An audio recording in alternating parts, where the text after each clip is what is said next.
Donc, avant d'aller plus loin, je vais vouloir donner un peu plus de volume à mon objet. Sauf que cette fois-là, je ne vais pas utiliser les mêmes outils que tout à l'heure. Je vais utiliser une normal map. Donc, on a tous utilisé la trim sheet.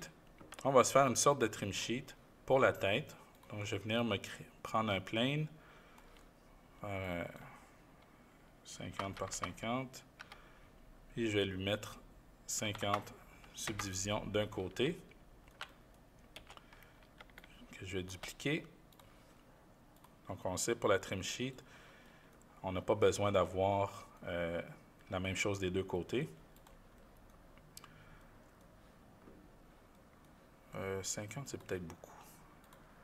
Je vais mettre 40. Même 30. Ouais. Je vais changer en Edit Poly.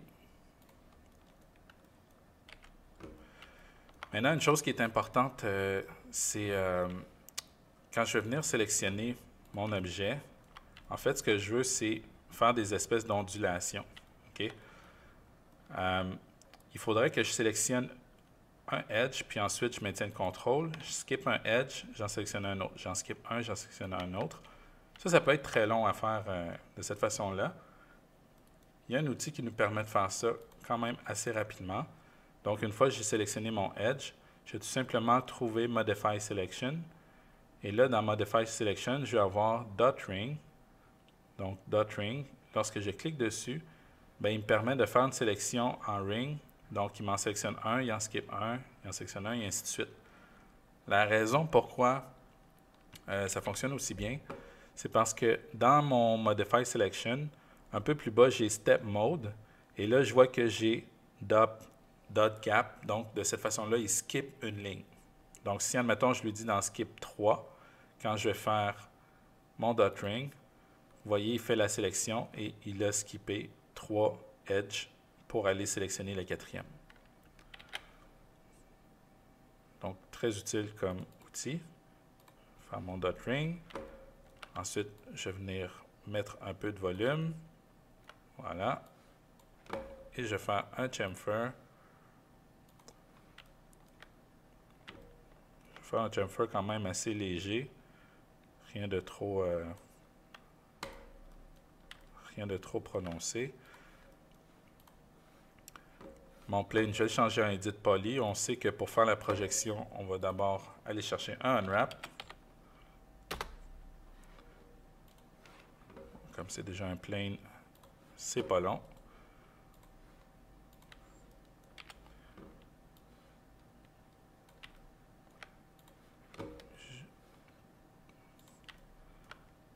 Juste leur mettre un matériel d'une certaine couleur pour qu'on puisse les voir.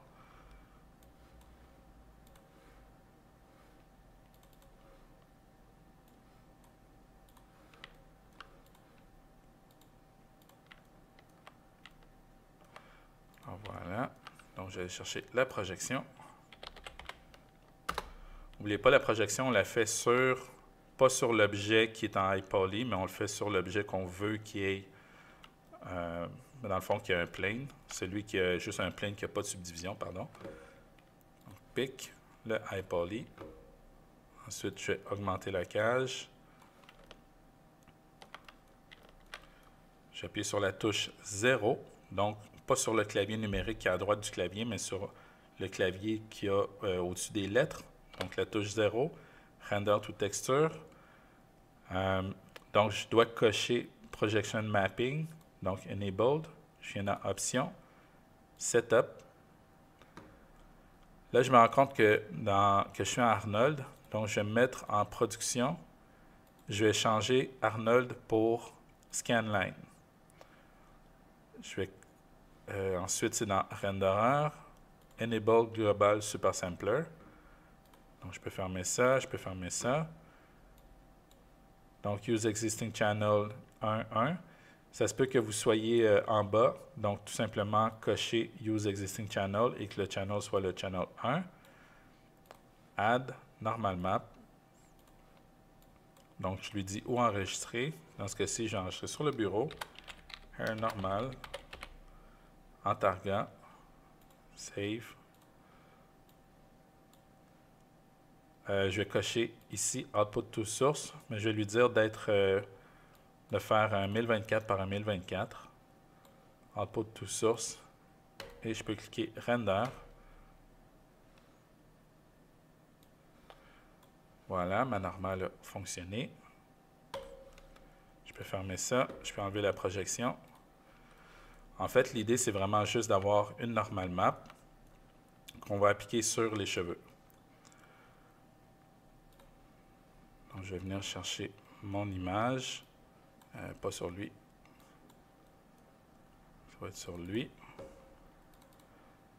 Map, bureau, hair normal. Voilà. Je vais tout simplement l'enlever parce qu'il ne vient pas ici. En fait, je vais me remettre en Arnold. Je ne vais pas garder un physical material pour celui-là. Production, je vais mettre en Arnold. Voilà. Et je vais venir me chercher un matériel Arnold. Un standard surface.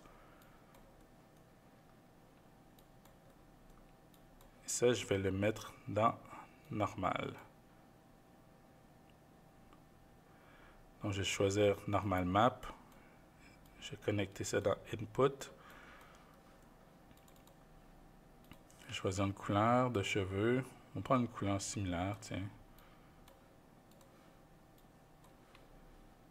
Je vais l'appliquer. L'appliquer aux deux. Voilà. Ça, je laisse à 1. Donc maintenant, tout ce qu'il me reste à faire, ça va être de unwrapper les cheveux pour qu'on puisse voir notre normal map sur les cheveux. Donc, on va commencer par unwrap les cheveux qu'il y a sur la tête. Unwrap.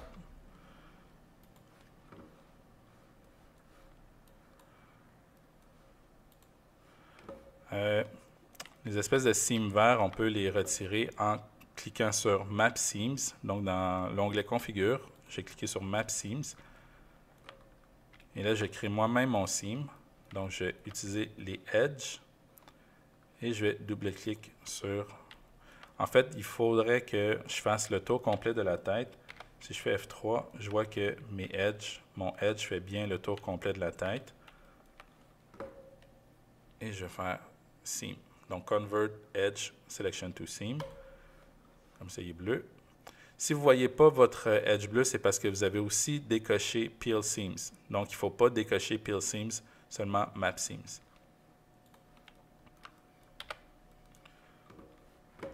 Voilà, une fois que c'est fait, je peux venir sélectionner Reset Peel.